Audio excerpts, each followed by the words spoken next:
Sandra Bullock, celebrated for her brilliance on screen and admired across America as one of Hollywood's most enduring icons, carries with her a story that has remained largely buried, one whispered about only in fragments by locals who swear they know the truth.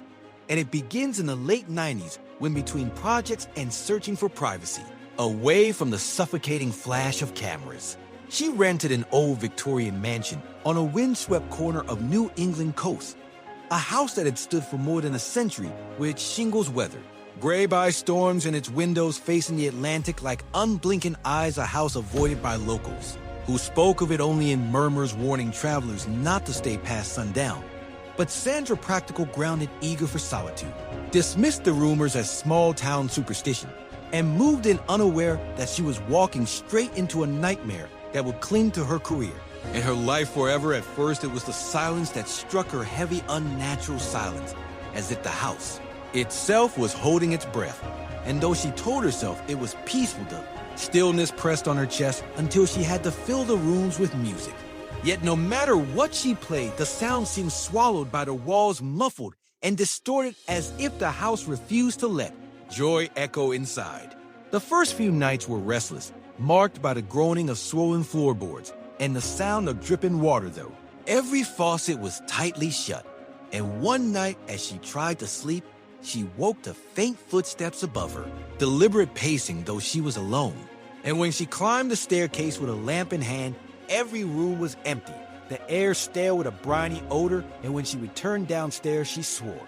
She heard the faintest whisper, a hushed voice calling her name from the walls so faint, she thought it might be her imagination. But when she pressed her ear against the plaster, the sound grew clearer, a sibilant hiss. Sandra, come see. Her rational mind told her she was exhausted, that isolation and pressure from filming had twisted her nerves, but the experiences began stacking until denial was impossible, mirrors reflecting expressions she hadn't. Tea-made shadows lingering an instant longer than they should, and dreams that drenched her nights in terror. Dreams of drowning in black water, icy waves, pulling her down while faceless figures circled silently.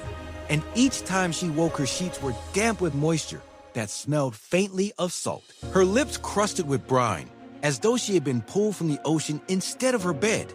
Determined to reclaim control, she drove into town, hoping mundane errands would ground her. But when she mentioned the address to the woman at the grocery counter, the clerk froze, refusing to meet her eyes, muttering only, "That house doesn't let go," before pushing her change across the counter with trembling hands and another man nearby stocking. Shell spoke without looking at her. "If you hear it call your name, don't." T answered, "Not everyone comes back." And their words sank into her, chilling her more deeply than the ocean wind that whipped her hair as she left with groceries she never touched because her stomach had knotted with dread. Driving back, the road seemed wrong, longer, more twisted, each curve leading her deeper into fog.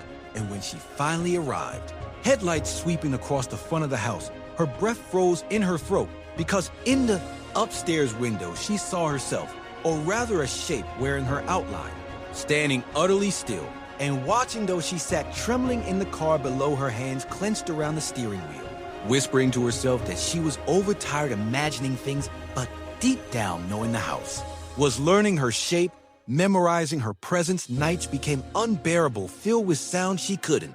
He explained the stereo, warping familiar songs into deep guttural moans. Even after she had unplugged it, whispers slithering through the walls, louder and more insistent footsteps in hallways where no one walked, and always the sense of being watched, of eyes following from every corner. She began to dread mirrors because more than once she caught her reflection smiling when her face was not its lips, curving slowly as if mocking her. And once, as she leaned in close to brush her teeth, the mirror cracked with a sharp pop, splintering across the glass like frozen lightning, though no force had touched it. And she recoiled, heart hammering, certain now that the whispers were not in her mind, but in the house itself, that the mansion was alive, and worse, it wanted her. Her dreams intensified each night, delivering her to the shoreline of a dark sea where waves hissed against black rocks, and behind her stood a faceless crowd, murmuring in voices that rose like a tide, pressing her forward until the water reached her knees, her waist, her chest, and just as she would begin to sink, she woke with her throat raw from screaming, her hair damp, as though she had been dragged beneath real waves, and the fear began consuming her waking hours too, leaving her pacing the halls like a prisoner curtains drawn. Against the world outside, her eyes hollow and ringed with sleeplessness, she told herself she could leave, that she could walk away at any moment. But every time she approached the front door, it stuck in its frame, jammed tight no matter how hard she pulled, and the windows refused to budge, as though the house itself had decided she would not be allowed to escape. And in her darkest moments, she thought back to the town clerk's warning.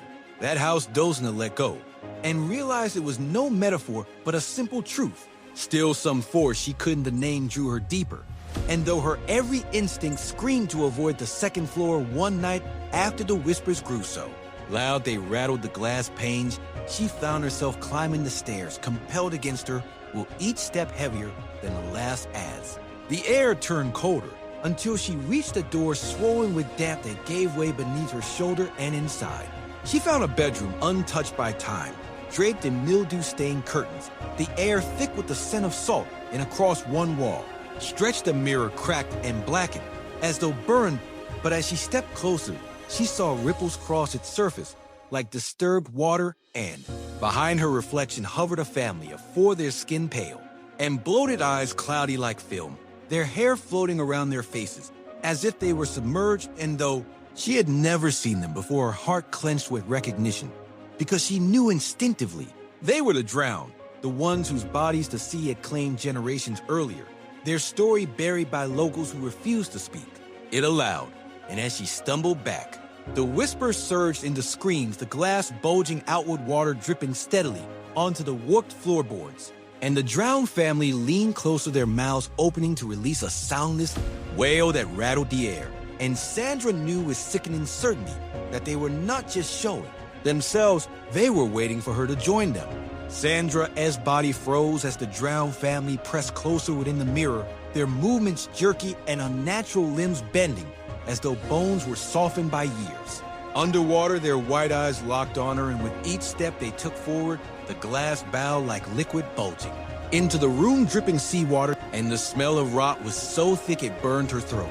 And she turned to run, but the doorway behind her no longer led to the hall, instead stretching into a long corridor lined with mirror after mirror, each reflecting not her, but the drowned dozens of them, their pale arms reaching, and her own reflection stood still in each one, lips moving, though she made no sound, mouthing words she could not bear to read. And panic surged through her chest as she stumbled forward, the corridor stretching endlessly, until suddenly she found herself back in the parlor, though she had not turned the house, bending time and space around her like a trap. And there the mirror stood again, impossibly transplanted taller than before its surface, now a heaving black ocean where her reflection should have been. And as she stared in horror, her reflection appeared again, not alive, but drowned, her body floating weightlessly in the dark water, hair drifting like seaweed, skin pale, and lips, blue eyes wide and staring. And she screamed, but no sound came, her voice swallowed, as skeletal hands broke through the glass, slick and frigid, clutching her wrist with a grip that seared into her skin like ice burns, pulling her forward with irresistible force. And she fought, clawing at the floorboard, splinters cutting her palms, her body bent forward as half her torso breached the surface of the mirror. And she felt water flood her lungs, though she had not gone under, choking her, burning her throat. And for a heartbeat, she saw the world on the other side, an endless sea with no horizon, waves heaving under a starless sky filled with shadows riding beneath the surface, hundreds of faces staring upward in silence, mouths open in eternal screams. And there among them, floating limp and lifeless, was herself, her own corpse bobbing on the waves. In despair clawed at her mind, but something deeper, a survival instinct, flared, and with one final scream, she tore herself backward, breaking free, as the glass shattered outward, shards slicing her arms, and seawater flooding the room in a violent surge that swept her across the parlor and out the front door, the current spitting her onto the rocks outside, coughing up salt water until her throat bled her, bare feet slashed by stone. Trembling under the cold night as the house loomed behind her, silent once more, its windows black, as though it had closed its eyes now that it had taken what it wanted. But she knew, even in that moment of escape, that something inside her had been claimed, something she could never get back. In the years that followed, Sandra never spoke publicly of the mansion, never admitted what she saw, but whispers shadowed her career. Crew members noticing how she refused to film night scenes unless absolutely necessary, how she demanded mirrors be covered in her trailers after sunset, how she sometimes paused mid-conversation, eyes locked on a reflective surface as though waiting for it to move. And though she laughed off questions, her closest friends noticed the way her hands trembled when she passed a mirror too quickly, or how she sometimes whispered under her breath as though answering someone no one else could hear. Rumors spread beyond. Hollywood, two urban explorers who trespassed into the abandoned mansion claimed their phones refused to record batteries draining in, second shoes soaked in salt water, though the floors were dry. And those who braved the upstairs found in the cracked remains of the mirror a reflection that was not their own, sometimes smiling, sometimes screaming, but always watching. One neighbor swore he saw Sandra years later, walking the grounds at dusk, but this was no star film. This was a figure. Drenched hair plastered across her face, eyes pale and glowing faintly in the gloom, smiling as she stood in the upstairs window waiting. And though he fled, he told anyone who would listen that it was not the actress he saw, but the reflection. Left behind, the one that had never escaped others believed the house itself remains hungry, its whispers drifting across the sea to lure others inside, and that anyone who glances too long at its windows after dark may find themselves drawn in their lives, stitched into its walls like all, those before their reflections stolen, until they too walk the endless ocean on the other side of the mirror. So what do you think, dear viewer? Did Sandra Bullock truly escape that night, or did she leave behind a piece of herself forever trapped in that drowning sea? Living as two selves, one walking among us, and one imprisoned in black water waiting for the next soul brave or foolish enough to cross the threshold.